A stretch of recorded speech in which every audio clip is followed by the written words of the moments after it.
Welcome to She Coaches Coaches. I'm your host, Candy Motzek, and I'm going to help you find the clarity, confidence, and courage to become the coach that you are meant to be. If you're a new coach, or if you've always wanted to be a life coach, then this is the place for you. We're going to talk all about mindset and strategies and how to, because step by step only works when you have the clarity, courage, and confidence to take action. Let's get started.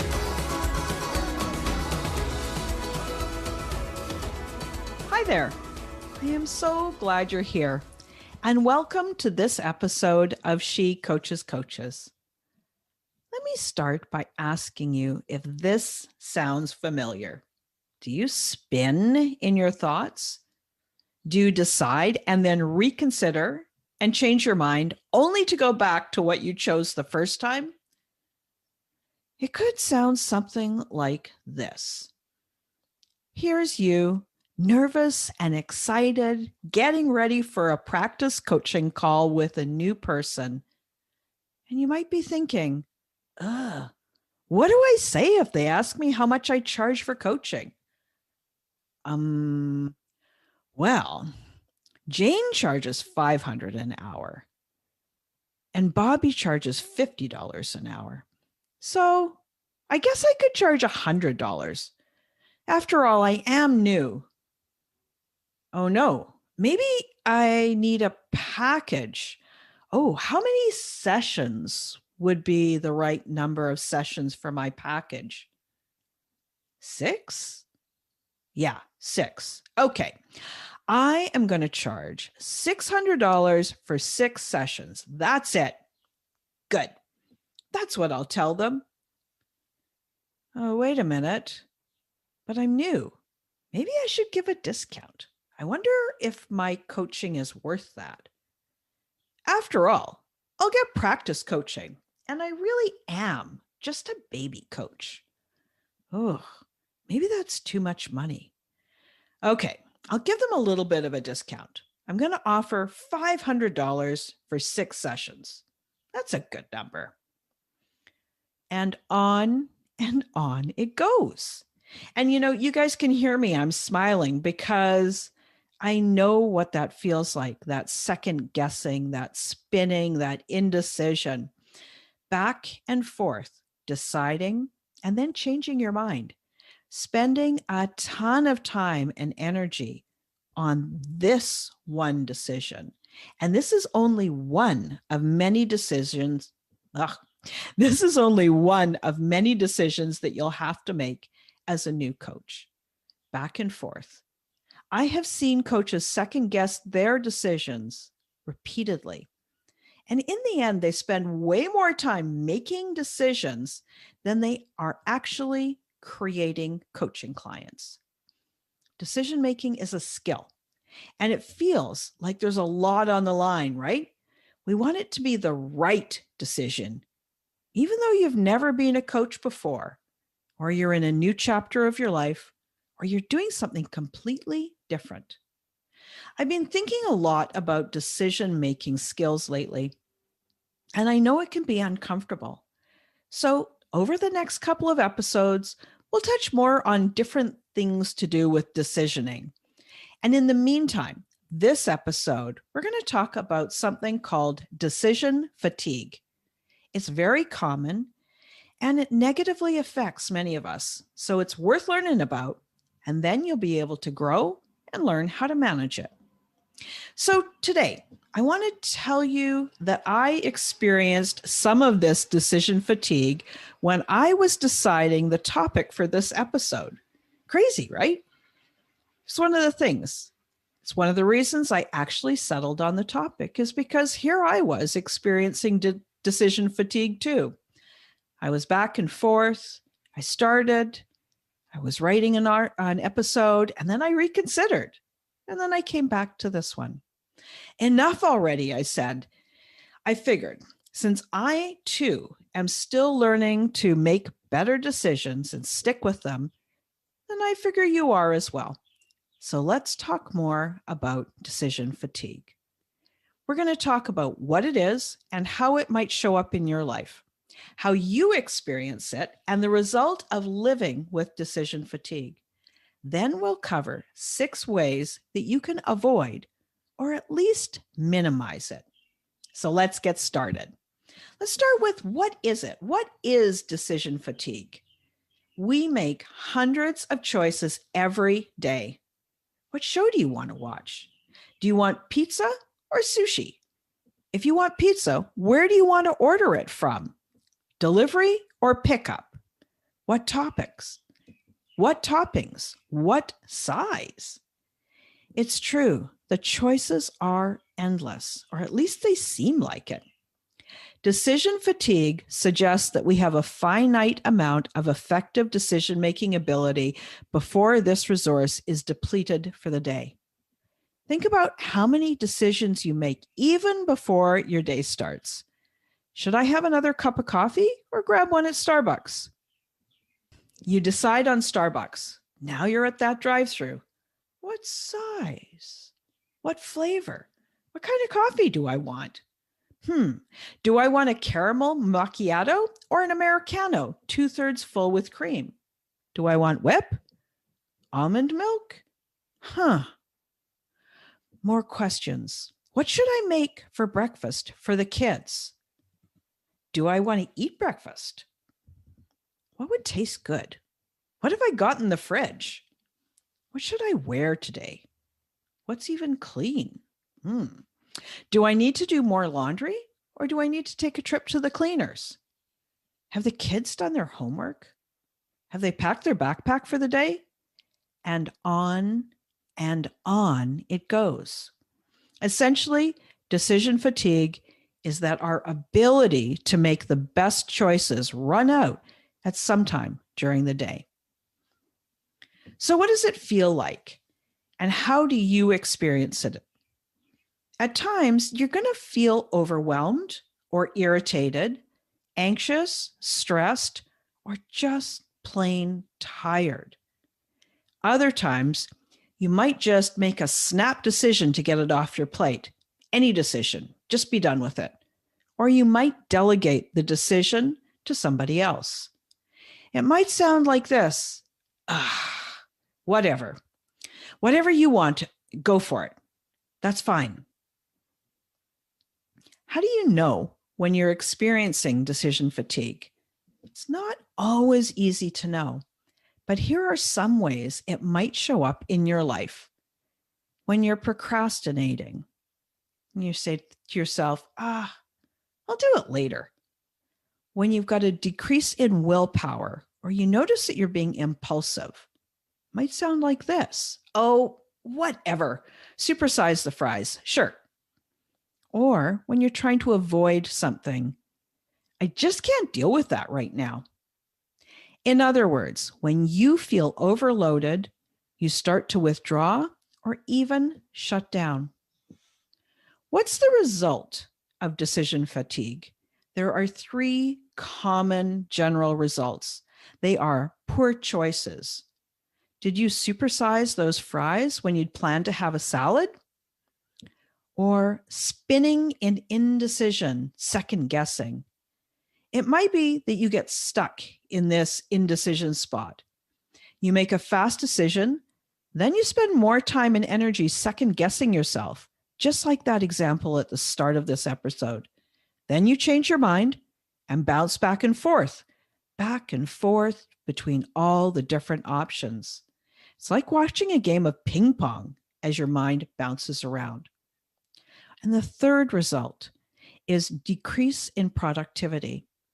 When you can't decide what to do or how it even needs to be done, and you just can't muster up the energy to make it start or to keep it going. Now, let's talk about 6 ways you can avoid decision fatigue. The first is be aware. Start by being self-aware and clear on how you're thinking and feeling. This is always going to be one of the top things on the list. If you're tired, frustrated, hungry, got low blood sugar, you're thirsty, then more than likely, you're not going to make your best decisions, right? Number 2, Intentionally decrease your choices by reducing your options. So, what does that look like? Here are some examples of ways that you could approach this. Create and wear a uniform. Now, I say that uniform with quotation marks. If dressing is one of the ways that you creatively express yourself, don't shut that down. However, on days when you know there's going to be lots on the go and you want to just get stuff done, lean on a capsule wardrobe or use outfit formulas to minimize your decisions. Steve Jobs was one of those that was famous for doing this with his black turtleneck and jeans. So is Barack Obama. Now, my go-to when I was in corporate, I used to wear a lot of dresses. They always look good. They're easy to put on and go. Less pieces, less choices. Another is to think how convenient it is when your kids have to wear a school uniform. You don't need to decide. They don't need to decide what to wear today. That decision has already been made for them. Another way is to eat the same breakfast every morning. Decide what makes you feel good and energized and just make it a habit. Every morning, I eat pretty much the same thing. Yep, it might seem boring, but you know what? It makes me feel good. It gives me energy, and I have energy for a long time throughout the morning. It is grated zucchini with sun-dried tomatoes, and I fry it up in a frying pan with a bunch of egg white in a scramble. I add a little bit of avocado for some healthy fat, and that's it. I don't have time to think or choose what if I've got the right ingredients. If it's time for breakfast, I've got that one go-to thing. That makes it easy. Another way to reduce your choices, if you do that morning coffee run, order the same thing on the app every single morning before you head out. Don't waste your decision-making energy on deciding what size or flavor of coffee to order. Number 3, set up routines. If every morning you like to do a few things to get your day started, create a routine for it. So instead of choosing what you feel like doing every morning and having it different every morning, you could be saying things to yourself like, do I want to do yoga this morning? Or maybe I'll just drink some coffee and read a book before I start getting ready for the day. Instead, choose a routine. Decide in advance and lock it in. Then you don't have to think or decide each and every morning whether you feel like doing yoga or you feel like doing journaling. Every morning, I drink a cup of coffee, I meditate, and I journal before the start of my day. Then, when I get up and I'm ready for the day, I don't even have to think about it because I've already chosen. You know, when I think of routines, I can see that there is some limited value in following that 1960s homemaker persona too. When you think to what those kinds of homemakers would be, they were like professional homemakers, and they might have created routines. Some like this you might find useful even now.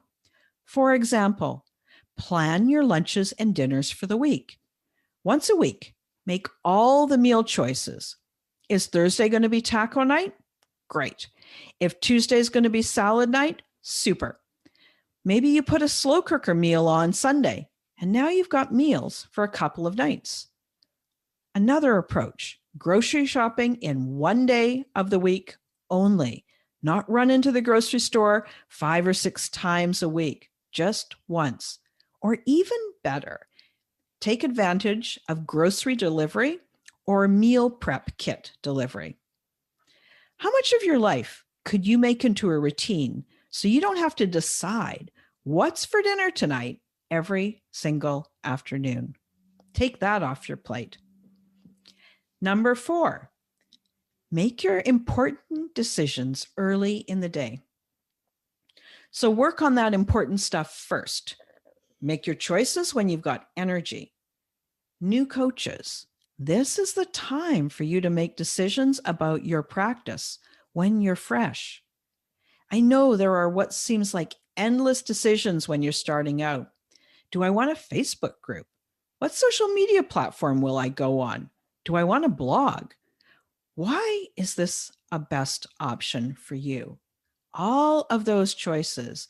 Ask yourself, why is this the best option for me? What will I do to create clients? What kind of networking do I choose? When faced with a decision, think about what you like and don't like. Consider how you like to spend your time and how you like to interact with people. Keep in mind your style and skills. In other words, consider your options, think about them. And once you've decided on that what, I'll decide why you like that option and make sure it fits your style and personality. Decide early in the day, and then once you've made that decision, we're at number 5, stick with it. Once you make your decision, decide why you like it, why you've chosen it, and then don't go back and second guess. Yeah, I know this takes some discipline, but I know you can do it. Sticking with your decision is a new habit, and I have found it so helpful. I'll tell myself, oh, no, Candy, you've already made that decision. You decided you're going to do a podcast episode every single week. That's just what we do. It's not up for grabs. It's not a new decision every single week. Every single week, I come on here and I speak to you guys. Sticking with it, learning how to decide, practicing liking the decision that you've made, and then building that diligence is going to free you up to do so much more. Number 6, minimize your inputs. It's the same as saying limit your focus. So what do I mean by this? I'm talking directly to you new coaches here. Minimize how many people you give your attention to. I regularly go into my email inbox and unsubscribe from newsletters that no longer resonate with me.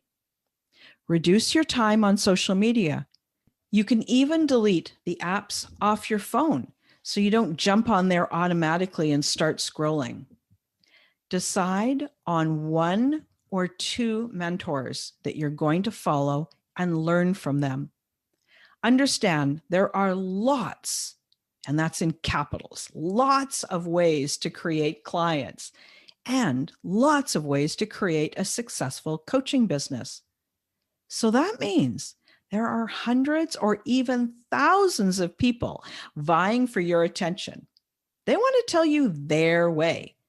And yeah, I'm sure it worked for them, but you don't need to spend your energy choosing to watch this masterclass or deciding to buy this small program or electing whether to sign up for this other person's video challenge. Choose your mentor, your guide, and stick with them. So that's it. I so appreciate that you're here as part of my community, and I hope you're applying all this stuff too. I hope that these practical podcast episodes help you and they support you as you become a coach and as you create clients. Now, if you want more help, maybe you really resonate with how I speak and what I share, and you want to work with me, then we should talk.